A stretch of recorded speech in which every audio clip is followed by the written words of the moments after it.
Buenas tardes, queridos amigos, queridos hermanos, conocidos, que nos reunimos a través de esta plataforma que nos ha permitido estudiar, profundizar, ¿cierto?, en lo que es las escrituras, ¿no? Y que hemos invitado al desafío a nuestros amigos, conocidos, ¿cierto?, a que leamos juntos las escrituras. Y la verdad es que tenemos un hermoso tema que vamos a comenzar durante este periodo a partir del día de hoy y todos los lunes y los sábados a las 20:30 horas. Les doy la cordial bienvenida, gracias al Señor que nos permite esta oportunidad y así poder compartir con ustedes este, este proceso de lectura de las Escrituras que nos ha hecho tanto bien, ¿cierto? Ya pudimos terminar lo que fue eh, la epístola o la carta del apóstol Pablo a los hermanos que estaban en Roma, ¿no? Y que de verdad nos ha ayudado bastante en la comprensión, ¿ya? En el entender las escrituras y en entender digamos, el propósito de, de la maravillosa obra de Cristo en nuestras vidas, que es la salvación, ¿no? Y cómo el apóstol Pablo les explica tan de manera precisa, de manera exhaustiva y además muy sistemática, ordenada. Eso le permite una comprensión y claridad al respecto.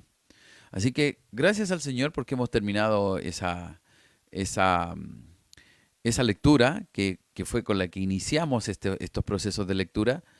Y por supuesto, está disponible para quienes no la pudieron compartir con nosotros en el canal de YouTube, Luis J. Bustos Sepúlveda. Luis J. Bustos Sepúlveda.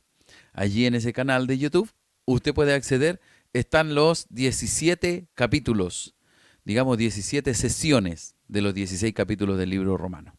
Así que les dejo cordialmente si usted quiere revisarlo. Hay ahí una lectura hermosísima y que compartimos con nuestros hermanos y que agradecemos al Señor que nos permitió y agradecer a nuestros hermanos que nos acompañaron. Así que muchas gracias al Señor y a ustedes que han estado ahí fieles en este proceso de lectura. Bueno, y ahora estamos iniciando una nueva fase, ¿no? Y que en esta ocasión vamos a revisar lo que vamos a denominar como los evangelios sinópticos. Cuando hablamos de los evangelios sinópticos nos referimos, ¿cierto?, a una mirada lineal y paralela respecto del ministerio de la obra de Cristo, de la vida, ¿cierto?, de nuestro Señor Jesucristo. Tenemos que decir como introducción, ¿cierto?, que más hermosa es la historia más bella que se ha podido contar, ¿ya? O, y que de alguna manera ha sido transmitida a través de los siglos hasta nuestros días. Es la historia por excelencia maravillosa que le permite al hombre, al ser humano, tener una conexión ya entre lo humano y lo divino, como el Hijo de Dios vino al mundo en rescate, como el Hijo de Dios fue presentado al mundo, como el Hijo de Dios, siendo un ser divino, ¿cierto? Se despoja de su divinidad, según la Filipenses, ¿cierto? Lo que escribe el apóstol Pablo, se despoja de su divinidad haciéndose o encarnándose, ¿cierto?, en un ser humano y que vive entre los hombres trayendo un mensaje de amor y de esperanza que es el evangelión, ¿cierto? Del griego evangelión, que se traduce literal para nosotros como la buena noticia, esa buena noticia de esperanza y salvación. Bueno, primero tenemos que decir varias cosas que son importantísimas en esta lectura que vamos a tener, ¿cierto? Que necesitamos conocer sí o sí lo que es el trasfondo histórico para los evangelios. No olvide una cosa sumamente importante. Jesús no era cristiano. Eso es fundamental. ¿Cierto? Jesús era judío. Por lo tanto, Jesús era educado, era enseñado de la forma tradicional, como lo haría una familia judía. Era llevado a la sinagoga, ¿cierto? Sí, y allí era instruido como una escuela en lo que era la ley, en lo que era, ¿cierto?, la Torá y todo lo que tenía que ver con la ley de Dios y sus mandamientos. Y que era parte fundamental en la vida de un judío.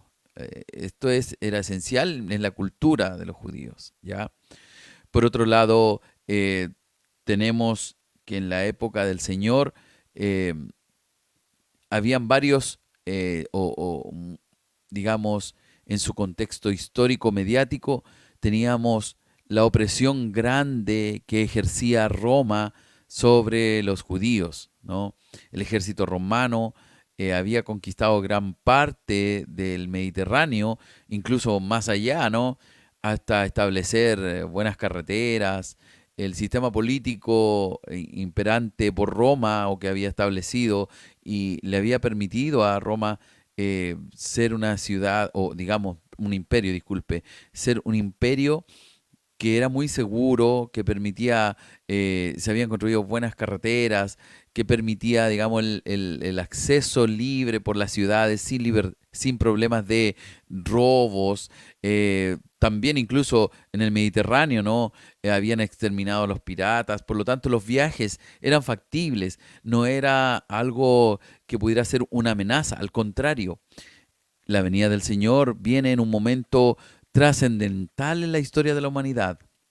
Y es allí donde necesitamos ver algunas implicancias respecto del trasfondo histórico, ¿no? Este periodo que ocurre entre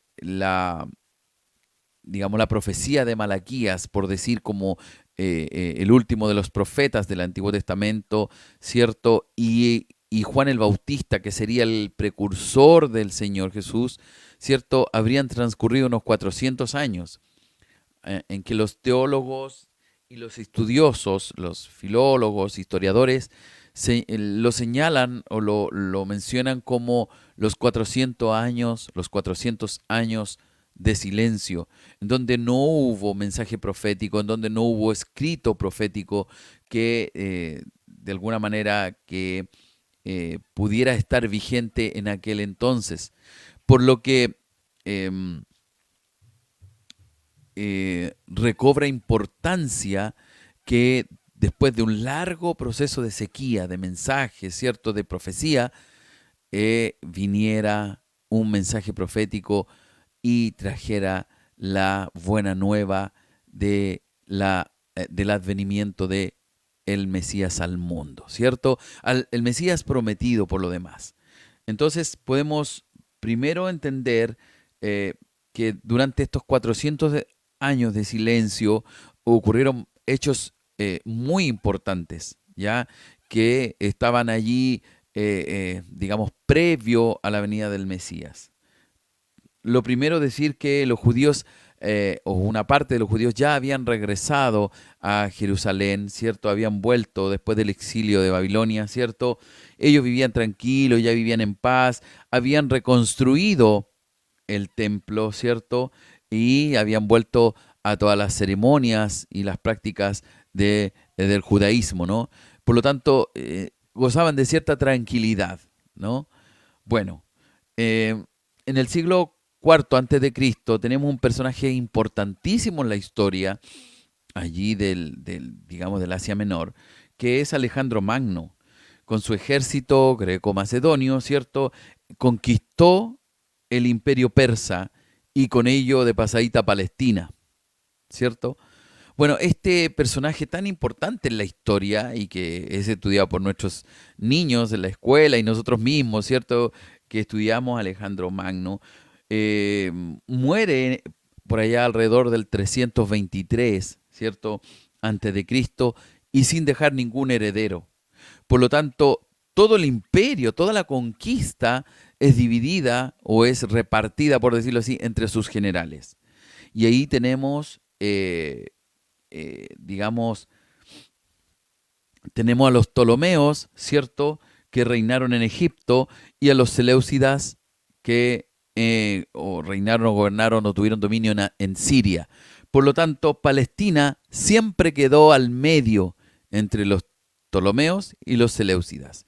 Y estas constantes peleas y batallas provocaban que Palestina siempre estuviera ahí en medio, siempre fuera como la manzana de la discordia.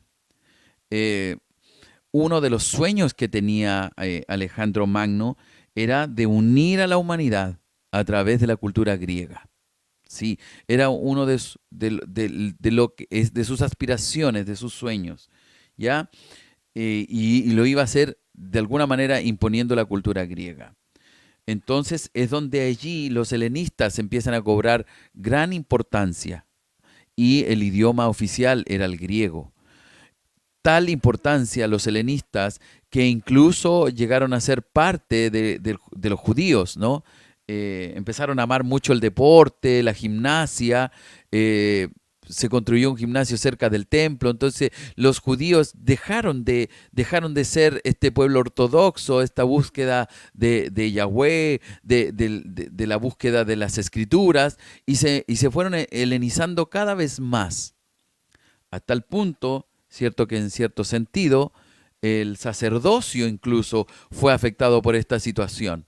La cultura griega, los helenistas se habían posicionado de tal forma que incluso el sacerdocio ortodoxo judío fue reemplazado por un sacerdocio de corriente griega, al estilo griego, ¿ya? Por lo tanto, esto afectó grandemente a lo que era la religión, el judaísmo propiamente tal, ¿no? Entonces, ¿por qué le estoy contando esto? Porque es fundamental entender cómo la venida del Mesías ocurrió en un tiempo que, que fue propicio para la expansión del cristianismo. La venida de Cristo fue en un tiempo no al azar, no fue accidental, no que el Señor vino por coincidencia en un momento en que Roma, ¿cierto? Y los griegos habían conquistado prácticamente el mundo. Entonces, esto era parte del plan y propósito de nuestro Señor, plan y propósito de nuestro Dios que de alguna manera había permitido que se prepare el escenario, y estoy hablando político, social, religioso, para la venida de su Hijo al mundo, para la venida de Cristo al mundo. Bueno, ¿qué podemos decir entonces? Vamos a comenzar con nuestra lectura, ¿ya? Ahora, hay varios elementos y rasgos importantes que entender. Por ejemplo, ustedes bien lo saben, ¿no? Y si no lo saben, lo podemos comentar aquí, ¿no? Eh, el primer templo construido por Salomón había sido la joya más preciada de los judíos. Pero en algún momento, producto de estas invasiones, ¿cierto?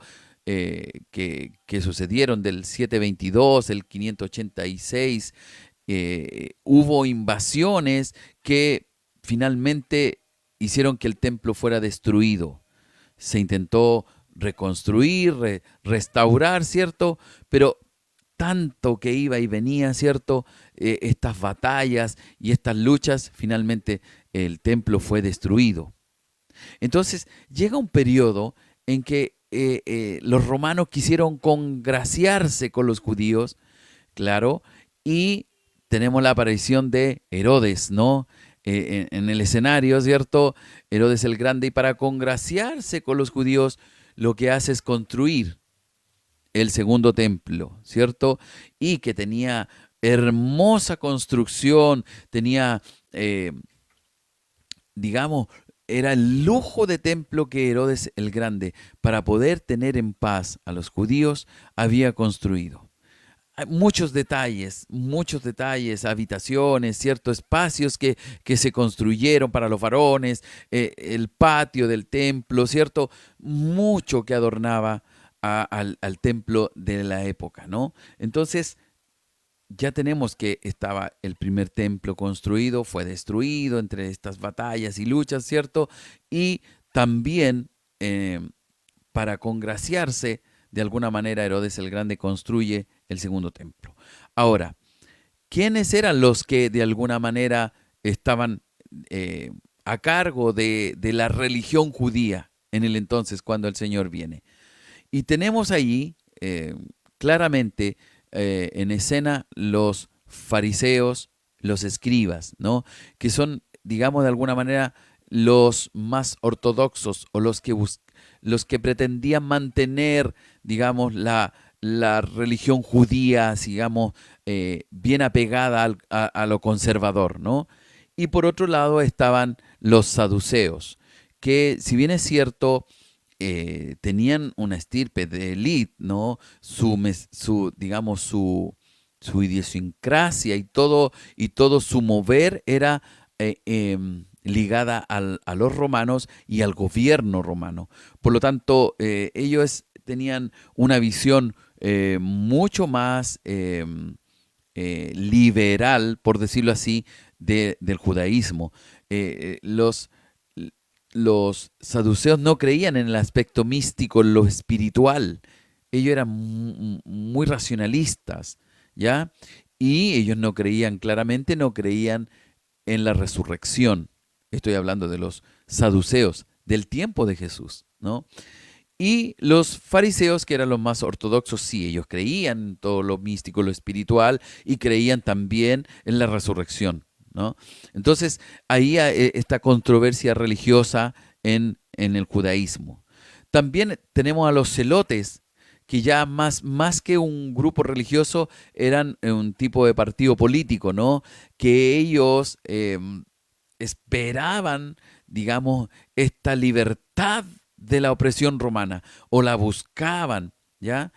Em, bueno, en estos 400 años de silencio, los que se caracterizaron por levantar a los celotes fueron los macabeos, porque en cierto sentido ellos en esta lucha encarnizada que habían por la libertad de Roma, ¿cierto? Para liberar a Israel, ¿cierto? Estos macabeos hicieron muchos levantamientos, ¿ya? Y era una constante lucha y batalla por la libertad, ¿no? Entonces, los judíos, y sobre todo, y en especial los fariseos, tenían el convencimiento de el advenimiento del Mesías en este periodo, producto de que era un periodo muy complejo para los judíos, porque los romanos habían tomado posesión de Israel, ¿cierto? Y nosotros sabemos que habían cobradores de impuestos, y esto era un yugo muy pesado para la nación de Israel. Bueno, en este contexto en que es que el Señor viene, en este contexto, entonces por un lado tenemos que en cierto sentido el gobierno romano había permitido la expansión del cristianismo inicialmente, producto de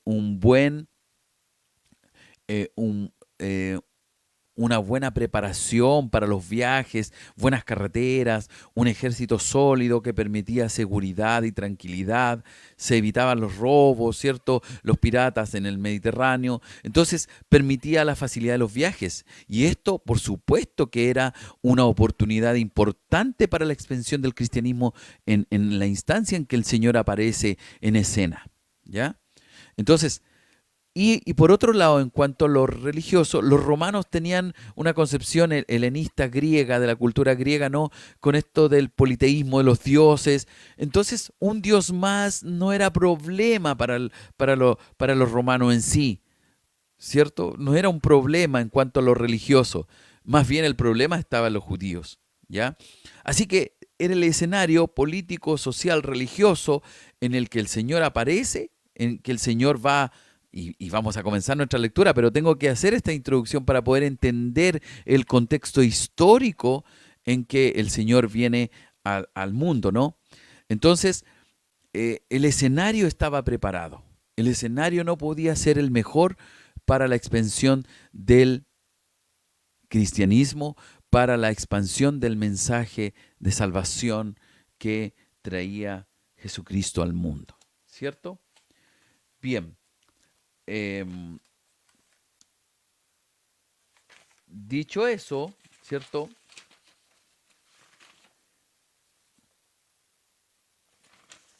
Tenemos algunas consideraciones que hacer antes de comenzar nuestra lectura, ¿no? Em, a veces nosotros, en nuestro lenguaje también hablamos mal cuando decimos los cuatro evangelios, ¿ya? Cuando en el fondo el evangelio es uno y es el evangelio de Jesucristo, ¿ya? No es el evangelio de Mateo, ni el evangelio de Marcos, ni el evangelio de Lucas, ni el evangelio de Juan. Es el evangelio de Jesucristo, mirado desde la fuente o de cómo recogió la fuente, la fuente de información cada escritor, en este caso Mateo, desde la mirada de Mateo, desde la mirada de Marcos y desde la mirada de Lucas, ¿ya? Entonces, cuando nos vamos a referir, vamos a hablar del Evangelio de Jesucristo, amén, el Evangelio de Jesús, ¿cierto? Desde el enfoque de Mateo, desde el enfoque o de la fuente, si usted quiere llamarlo, de Marco y desde la fuente de Lucas. Ahora, ¿por qué estamos dejando un poquito de lado a Juan? Porque cuando hablamos de sinópticos, nos referimos a una revisión lineal y paralela a la vez de sucesos y de hechos. Entonces, em, entonces, cuando hablamos de los sinópticos, entonces nos referimos a eso, ¿ya? A que hay una línea allí, ¿cierto? Eh, Argumentativa, o más, no argumentativa, no, no es la palabra, es una línea de que más que descripción de hechos, es una narrativa, es un relato que va de manera paralela en los tres escritores, tanto Mateo, Marco y Lucas, ¿ya? Mientras que Juan, mientras que Juan es más bien, Juan es más bien, es considerado, de hecho, el escritor del Evangelio de Juan es considerado como más profundo en sus apreciaciones, en sus escritos. No, él no se limita solo a la descripción narrativa, sino más bien profundiza en el significado de lo que escribe, ¿no? Y por eso el Evangelio de Juan o que escribe Juan acerca de Jesucristo, es mirado más bien como el evangelio teológico, ¿ya? Que hace un discurso más profundo de la narrativa respecto de las palabras o de las enseñanzas del maestro, ¿ya? Entonces, eso es importante aclararlo cuando hacemos la revisión del Nuevo Testamento y específicamente del Evangelio del Señor Jesucristo, ¿ya?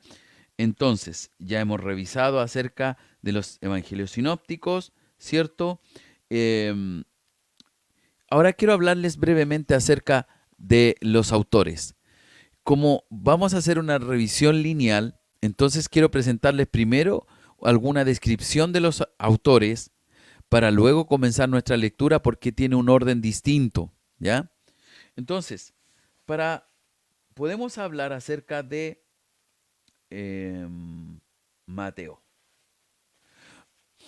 Cuando, cuando hablamos del evangelio que escribe Mateo de Jesús, el enfoque que va a tratar de transmitir en su escrito Mateo va a estar enfocado a específicamente a los judíos o gentiles judíos en el sentido de que estuvieran vinculados ya al judaísmo.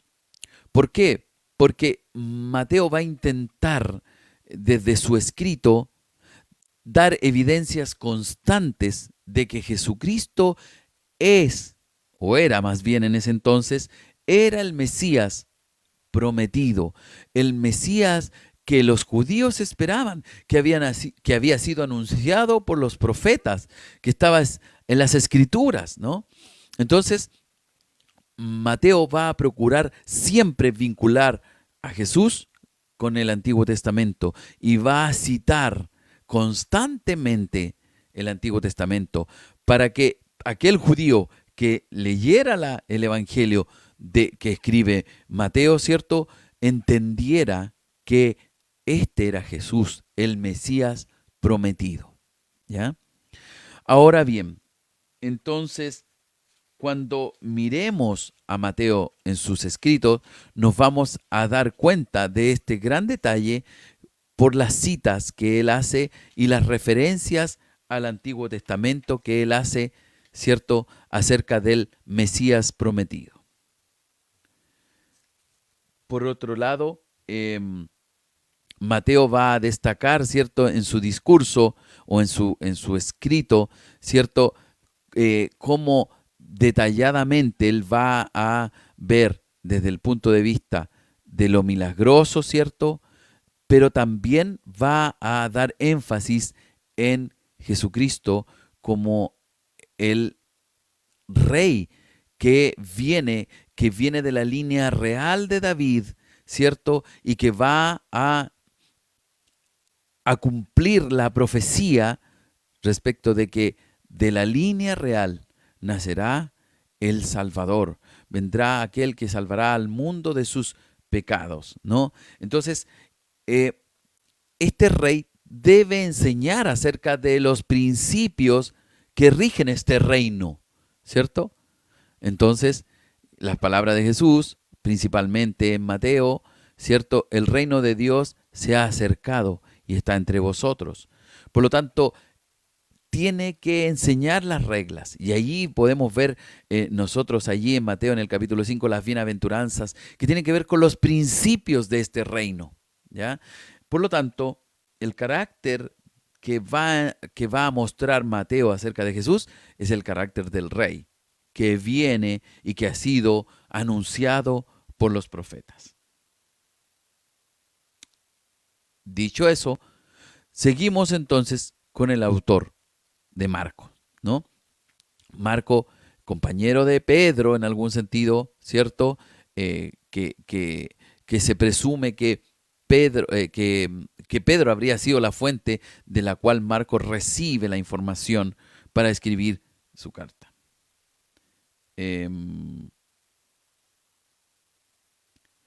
Este Marcos, su enfoque está más bien a lo descriptivo. Es como a un público más romano, más griego, porque aquí el énfasis es en lo milagroso que es este Mesías, que lo milagroso y poderoso que es este Señor que ha venido al mundo, ¿ya? Si bien es cierto, es el siervo de Jehová, ¿cierto? En el cual su espíritu está sobre él, ¿cierto? El detalle y la forma en que Marcos relata descriptivamente los milagros que Jesús hace, va con una mirada y con un énfasis o enfocada hacia los romanos, ¿ya? O griegos. No olvide que allí, en cierto sentido, era la idea inicial que tenía Alejandro, ¿cierto?, de que esta cultura griega, ¿cierto?, conquistara el mundo. Bien. Y por último, tenemos el Evangelio de Lucas, ¿cierto?, que nos habla del hombre perfecto, del Mesías perfecto, del Cristo. Que si bien es cierto, Lucas es un escrito más bien hacia el mundo gentil, ¿ya? Que puede ser griego, ¿cierto? Que puede ser de otras naciones, pero con un enfoque mucho más a este Salvador, a este Mesías que viene a rescatar lo que se había perdido, a este Salvador que viene en función de poder dar esperanza al perdido, al angustiado, ¿ya? Entonces, en este sentido, el escritor de Lucas, si bien es cierto, relata acerca de Jesús, habla acerca de Jesús, entendiendo que Él es quien da la esperanza. Él es la esperanza para el perdido. Él es la esperanza para aquel que nadie da un peso por ese alguien, ¿no? Entonces, sí, este Cristo ha venido a dar esperanza al mundo y va más allá incluso del judío, con esa mirada más allá hacia los gentiles. Bueno, dicho eso, y habiendo introducido de esta manera, ¿cierto? Vamos a tratar de comenzar la lectura, po, ¿ya? Que no ha sido tan fácil, puesto que es necesario conectarnos, es necesario de alguna manera eh, mirar esta conexión para poder comenzar la lectura. Entonces, lo primero que podemos decir, y mientras tanto quiero aprovechar de saludar a mis hermanos que me acompañan ahí, ¿ya? Quiero saludar a mi hermana Luisa Soto. Dios te bendiga, hermana. Bendiciones para ti. Gracias por ahí acompañarnos en este leyendo las escrituras.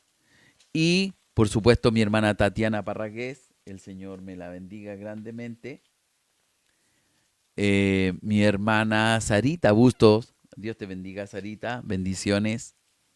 Mi hermano Luis Núñez, que siempre él ha estado ahí acompañándonos en las lecturas que ya hemos tenido, ¿cierto? El Señor te bendiga, Luchito. Bendiciones para ti.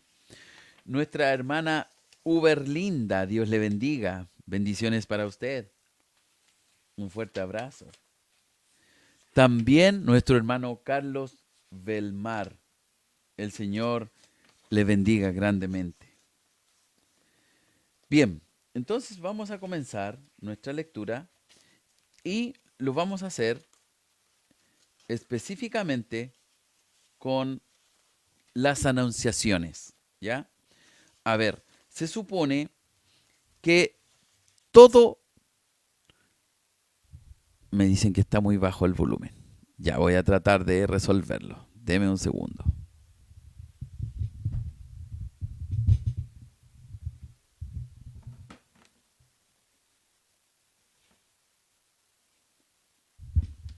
Ahora sí. Ahí sí, me avisan que estaba un poco bajo el volumen, ¿no? Me dicen si estamos si mejoramos o empeoramos. Una de dos.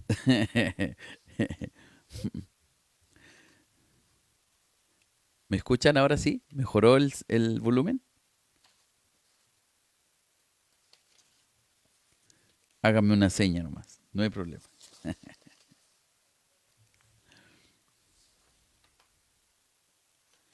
Bien, vamos a ver las anunciaciones, ¿ya? Y aquí ya vamos a comenzar nuestra lectura. Eh, la profecía del Antiguo Testamento finalizó con Malaquías, ¿cierto? Y ya hay una predicción maravillosa, una profecía maravillosa de que, gracias hermana Tatiana, bendiciones, gracias por ahí. Sarita ya me había dicho algo, ¿no? Que estaba un poco bajo el audio. Eh, una predicción profética que Dios enviará a otro Elías a fin de preparar el camino. ¿Ah? ¿De quién? Del Mesías, ¿cierto? Y eso está en Malaquías 3:1.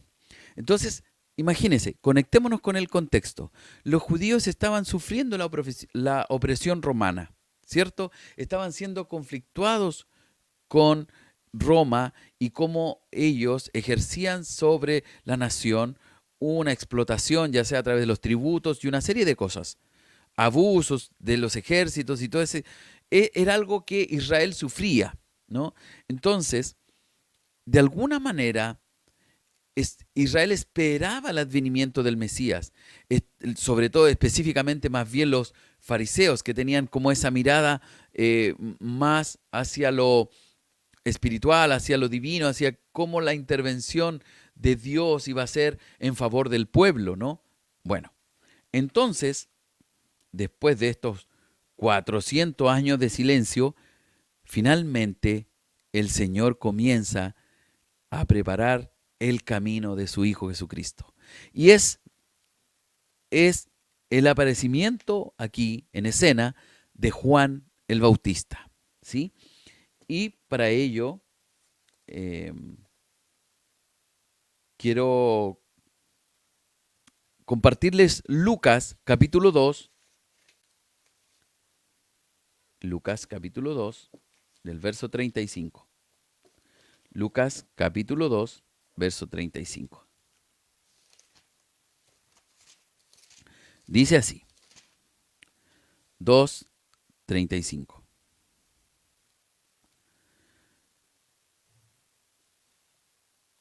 Sacará a la luz las verdaderas intenciones de muchos, las cuales han estado secretas hasta ahora. También le hará sufrir como si te traspasara una espada.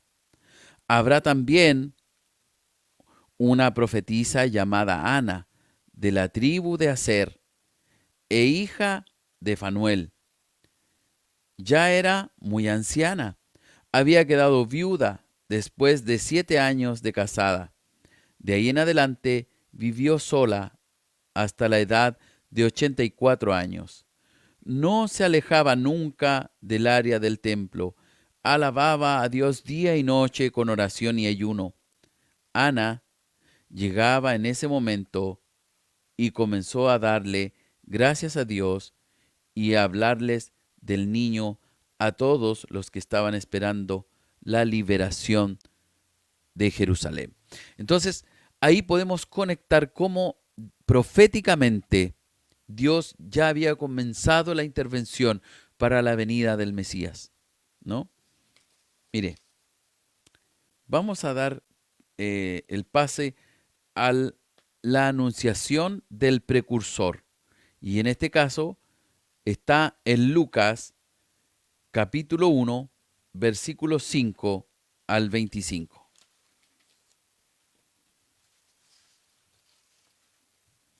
Me voy a poner los lentes. Dice así. Entonces, Lucas, vamos a hacer la lectura, vamos a tratar de hacerla de manera cronológica para que se entienda. Por eso no vamos a partir de Mateo, no, vamos a hacerlo de forma cronológica, ¿ya? En orden de los sucesos.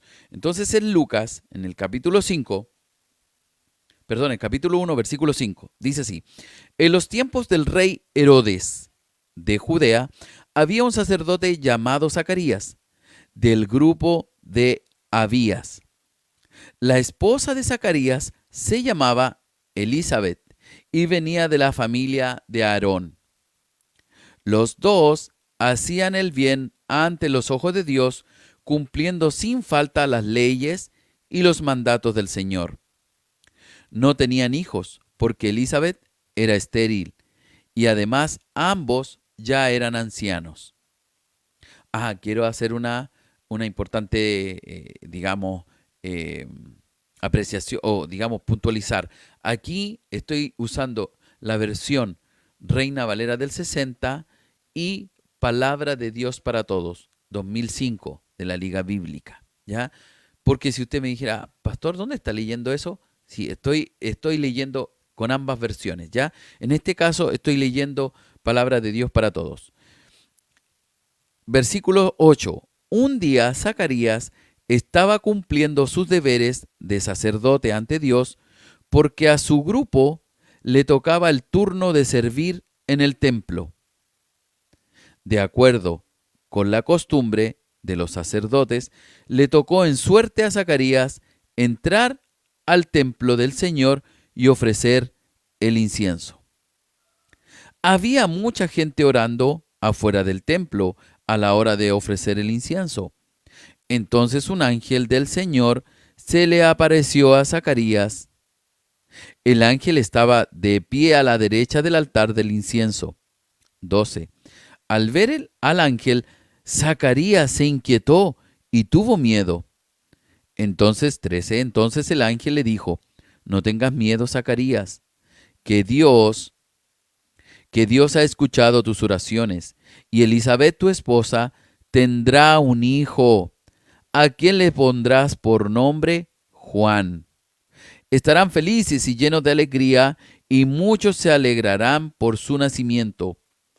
Juan será un gran hombre ante los ojos de Dios.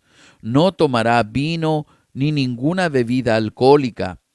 Aún antes de su nacimiento, estará lleno del Espíritu Santo.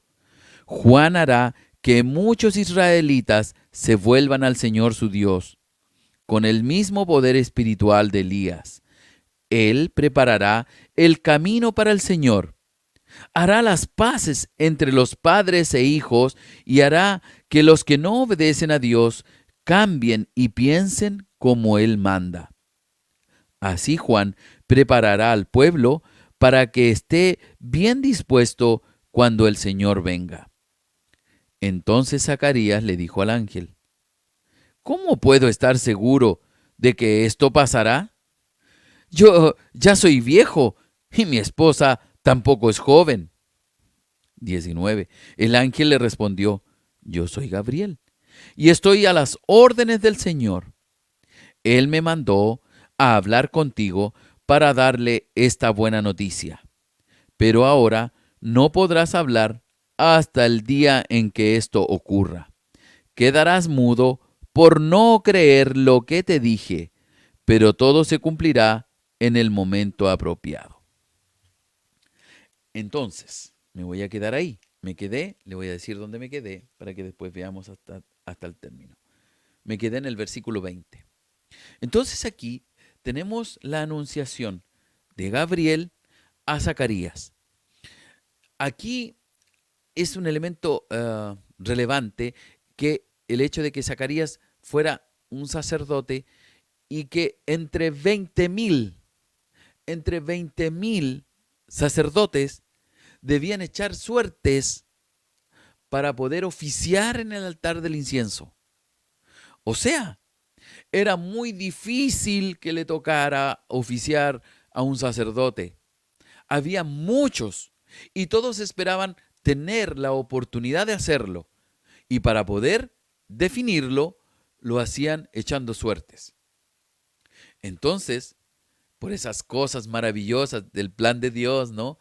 Recayó la suerte en Zacarías, un hombre anciano, como ya lo decía, y que estaba casado con Elizabeth, también una señora mayor, y que además era estéril. Entonces, quizás uno podría juzgar a Zacarías, ¿no? Podría decir: Zacarías, si el ángel del Señor te estaba hablando, porque apareció al lado del altar, ¿no? Entonces, Zacarías le dice: pero ¿cómo puede ser esto? Si yo soy un hombre viejo y mi esposa también es una mujer vieja, y además es estéril, ¿cómo será esto que voy a tener un hijo? ¿O que vamos a tener un hijo? Producto de esa incredulidad, y que tal vez no fue una incredulidad así como nosotros la podíamos llamar como incredulidad, pero tal vez no estaba convencido del todo Zacarías y tal vez no pensaba o no relacionaba a Gabriel como un ángel, sino que era simplemente otro sacerdote que estaba allí en el momento de la oración, al momento de levantar, ¿cierto?, la ofrenda, al quemar las ofrendas en el altar del incienso. Entonces tiene esa duda. Y producto de esa duda es que Gabriel le dice: bueno, te quedarás mudo hasta que nazca el niño. Veamos lo que le señala finalmente, ¿no?, en estos versículos finales. Estoy en el 20. Vamos con el 21. El pueblo estaba esperando a Zacarías. Se extrañaban porque se demoraba mucho en el templo. Algo pasaba si estaba haciendo la ofrenda de la libación, ¿no? Cuando salió, no podía hablar. Algo le pasó. No podía hablarle. Se dieron cuenta de que él había visto una visión. Zacarías le hacía seña, pero seguía sin poder hablar. Versículo 23. Cuando terminó su tiempo de servicio, se fue a su casa. Poco tiempo después, su esposa, Elizabeth, quedó embarazada y no salió de su casa por 5 meses. Ella pensaba: qué bueno ha sido el Señor conmigo. Él me ayudó y ahora la gente ya no me despreciará por no poder tener hijos. Aquí hay un elemento importante dentro de la cultura judía. Aquella mujer cuyo vientre no podía fecundar era considerada prácticamente como una maldición de Dios, porque en su vientre no había fruto, no había vida. Entonces, al ver ahora Elizabeth que se hallaba en estado de embarazo, ella sentía una gratitud con Dios y un agradecimiento por la obra que el Señor había hecho en ella. No sabemos si probablemente cuando vuelve Zacarías le escribe algún papel, algo a Elizabeth explicándole y contándole lo que había sucedido. No lo sabe. Nosotros no lo sabemos. Probablemente ellos sí, de alguna manera, se intentaron comunicar y quizás él le quiso transmitir a Elizabeth que el ángel le había anunciado el nacimiento de Juan, o el que estaría en la guatita de Elizabeth sería Juan. Entonces, queridos, el plan de Dios comienza de esta manera. Según los relatos sinópticos, son las anunciaciones. Y la primera es a Zacarías en el templo acerca del precursor que vendría a preparar el camino para el advenimiento del Salvador al mundo. Bien, queridos, espero que en esta primera sesión fue un poco tediosa, ¿no? Mucha información y a veces uno con tantos detalles, ¿cierto? Características de los escritores, podríamos incluso quedarnos corto en algunas cosas. Y algunas de ellas las vamos a ir agregando en el transcurso de esta lectura, ¿ya? Pero para iniciar este orden cronológico de las escrituras, del Evangelio del Señor Jesucristo, con la visión, con la fuente informativa de Mateo, Marcos y Lucas, ¿cierto? Acerca del Señor Jesucristo, comenzamos con la anunciación a Zacarías del nacimiento del precursor que sería Juan. Dicho esto, queridos, agradecemos al Señor por este tiempo en que nos permite revisar las Escrituras, conocer un poco, interiorizarnos acerca de la venida de nuestro Señor Jesucristo al mundo, que tanta esperanza y tanto gozo ha traído a nuestras vidas. Muchas gracias a mis hermanos que estuvieron allí. Gracias a todos ustedes, un fuerte abrazo. Bendiciones para mis hermanos que están ahí constantemente. Que la paz del Señor les bendiga. Y a mis hermanos que están ahí en Cuba, allí en Guatemala, en Venezuela, en Perú, algunos de mis hermanos en Brasil, en Argentina, les damos un fuerte abrazo, un cariñoso abrazo desde Chile. Que la paz del Señor, que el amor de nuestro Señor Jesucristo, quien vino a este mundo y que estamos revisando el relato de su historia, de su vida, les bendigan grandemente. Me despido, nos encontramos Dios mediante el sábado con la segunda sesión de Leyendo las Escrituras, en este caso el Evangelio de nuestro Señor Jesucristo. Que el Señor les continúe bendiciendo.